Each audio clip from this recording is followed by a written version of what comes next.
चलिए, कल हमने देखा था बीजांड अथवा गुरु बीजाणुधानी की संरचना।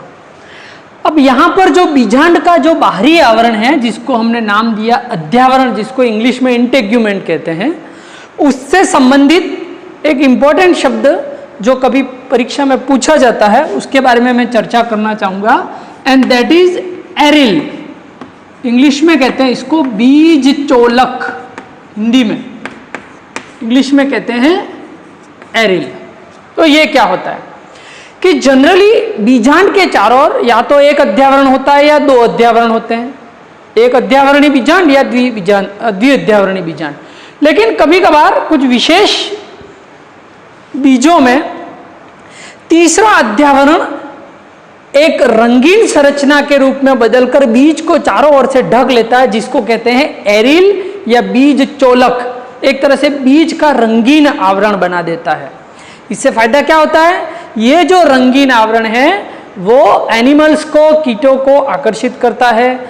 कई बीजों के एरिल स्वाद में स्वादिष्ट होते हैं, खाने योग्य होते हैं, तो एक तरह से ये जंतु प्रकीर्णन का माध्यम बन जाता है एरिल। और ये एरिल क्या होता है? अध्यावरण से मिलकर ही बना होता है।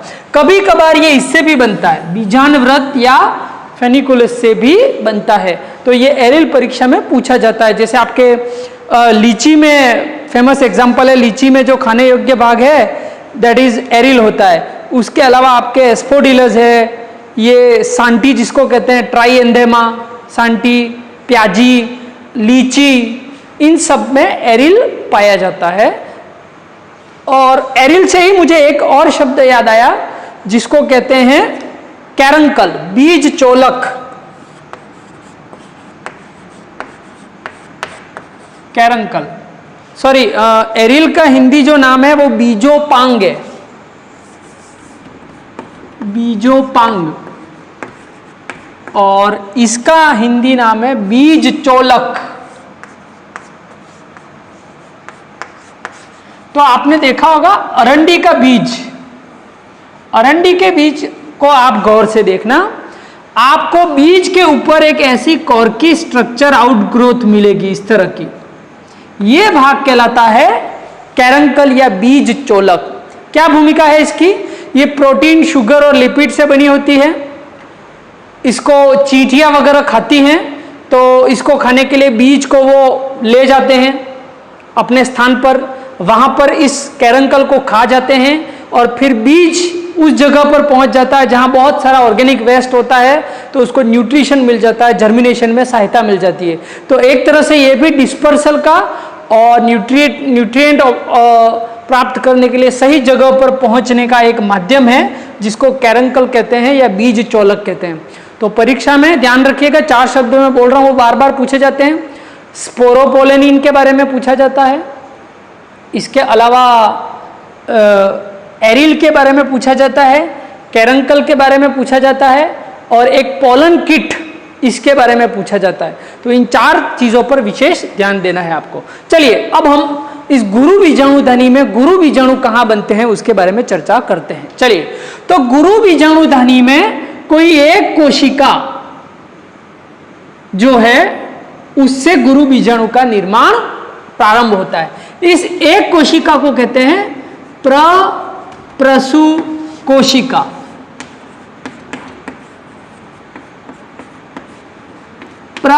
प्रसु कोशिका, इंग्लिश में इसको कहते हैं आर्कियोस्पोरियम सेल। तो थोड़ा सा मैं इसको मिटा के क्लियर करता हूं। चलिए, तो बीजांड का विकास कहां होता है? सॉरी, गुरु बीजाणु का विकास होता है बीजांड के अंदर, बीजांड काय की किसी एक आरंभिक कोशिका से, जिसको कहते हैं प्रसु कोशिका। इंग्लिश में कहते हैं इसको आर्कियोस्पोरियम सेल।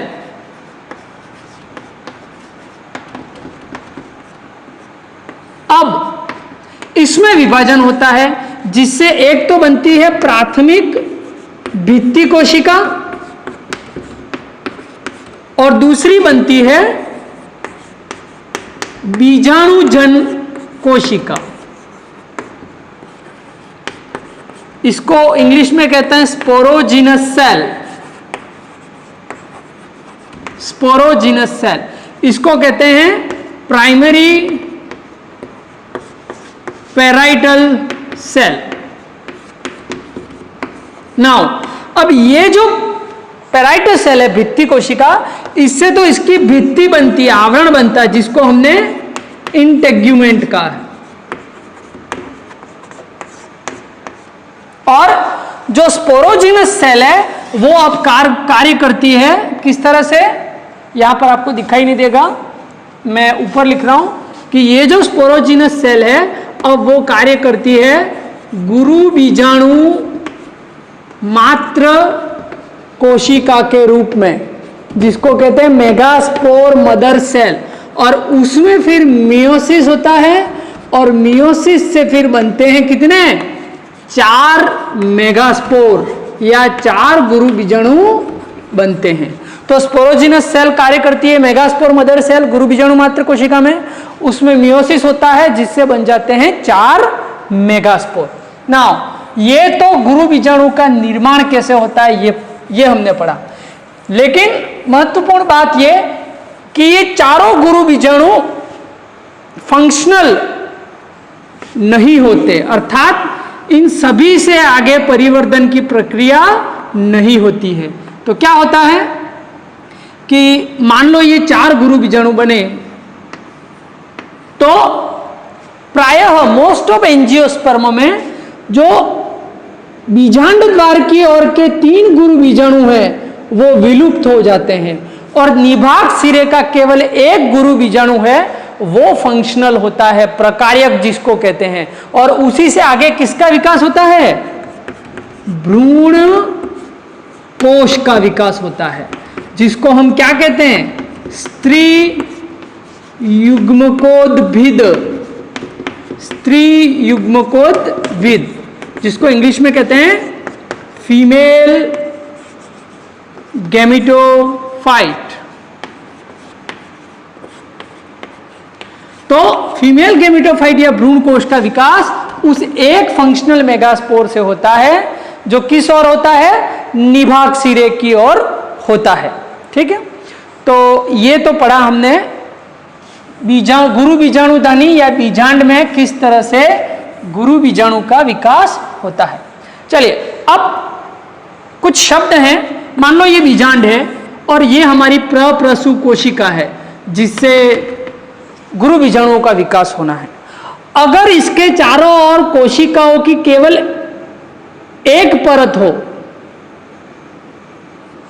तो इस अवस्था को कहते हैं तनु बीजांडकाई। बीजांडकाई, इसको इंग्लिश में कहते हैं टेन्यूइन्यूसिलेट। यह अवस्था क्या है, जब प्रप्रसू कोशिका के चारों ओर कोशिकाओं की केवल एक ही परत हो। इसका अर्थ यह है कि जब गुरु बीजाणु बनेगा तब अध्यावरण की केवल एक ही परत बनेगी, यानी एक अध्यावरणीय स्थिति आएगी। और उसके विपरीत दूसरी कंडीशन कि हमारी जो प्रप्रसू कोशिका है उसके चारों ओर कोशिकाओं की एक से अधिक परतें हों तो उस अवस्था को कहते हैं स्थूल बीजांडकाई।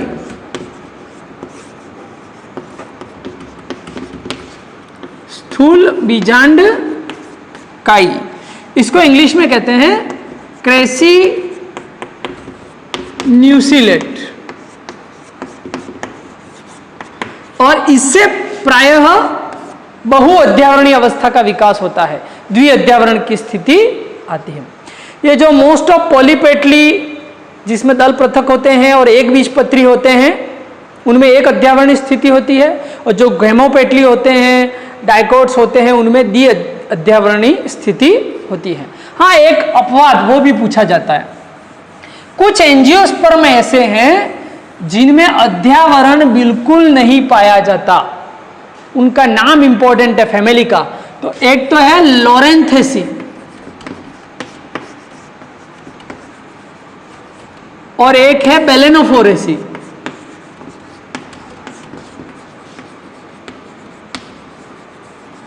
इन दोनों फैमिलीज में ये कैसी होती है? एटेग्मिक, यानी अध्यावरण विहीन।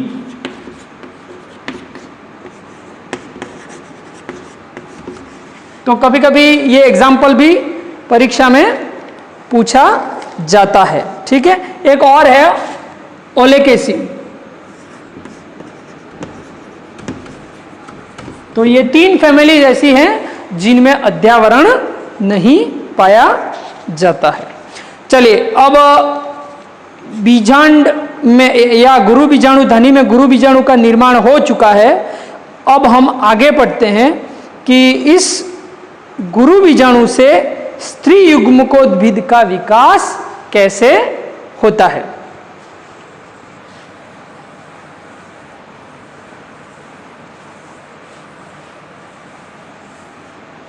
सो डेवलपमेंट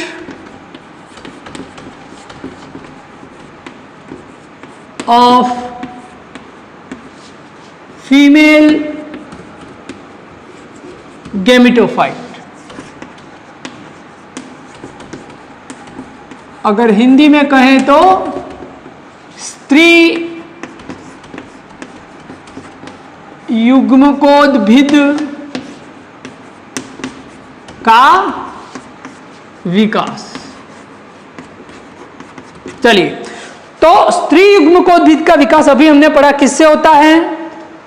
फंक्शनल मेगास्पोर, हमारा जो गुरु बीजाणु है, जो अकेला बचा है निभाग छोर पर, उससे होता है। सर्वप्रथम उसके केंद्रक में समसूत्री विभाजन होता है, जिससे 2 केंद्रक बनते हैं। इनके मध्य किसी भी प्रकार की भित्ति नहीं बनती। फिर इन दोनों केंद्रकों में पुनः समसूत्री विभाजन होता है, तो कुल 4 केंद्रक बन जाते हैं। फिर प्रत्येक केंद्रक में पुनः समसूत्री विभाजन होता है। तो इस प्रकार से कुल कितने केंद्रक बन जाते हैं? 8 केंद्रक बन जाते हैं।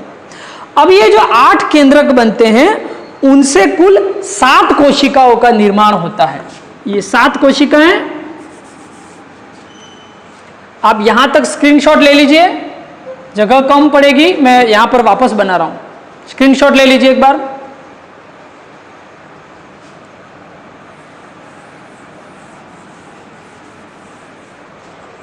चलिए, तो अभी हमने देखा था कि 8 केंद्रक हैं, उससे 7 कोशिकीय अवस्था कैसे बनती है।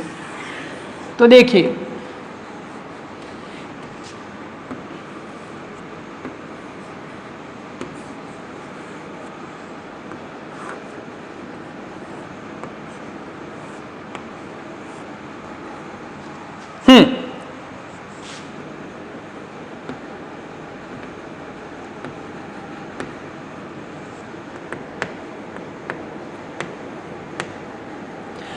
आपको ये जो शीर्ष पर दिखाई दे रही है, ये है अंड कोशिका, एग सेल, और इसके दोनों तरफ जो 2 कोशिकाएं दिखाई देती है, इसको कहते हैं सिनर्जिड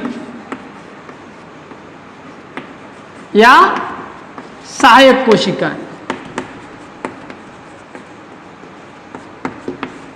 ये क्या हो गई? अंड कोशिकाएं। चलिए, निचले सिरे पर आप देख रहे हो 3 कोशिकाएं, इनको कहते हैं एंटीपोडल्स। हिंदी में कहते हैं प्रतिमुखी कोशिकाएं। अब मेन चीज ये इंपॉर्टेंट, ये जो कोशिका है उसको कहते हैं सेंट्रल सेल, केंद्रीय कोशिकाएं।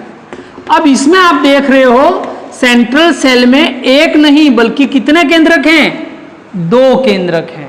अब ऐसा क्यों है आगे पढ़ेंगे, लेकिन यही परिपक्व भ्रूण कोश है जिसमें 7 तो केंद्रक हैं, 8 केंद्रक हैं, 1 2 3 4 5 6 7 8, और 7 सेल है, 3 + 3 + 1. So the structure of mature embryo sac is consisted of 7 cell and 8 nucleus. इसी को परिपक्व भ्रूणकोश या स्त्री युग्मकोद्भिद कहते हैं.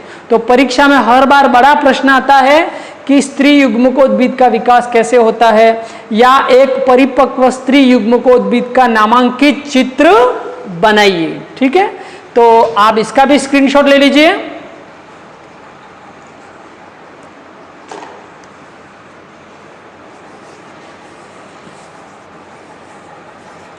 चलिए अब इससे आगे का पोर्शन हम अगले वीडियो में देखेंगे.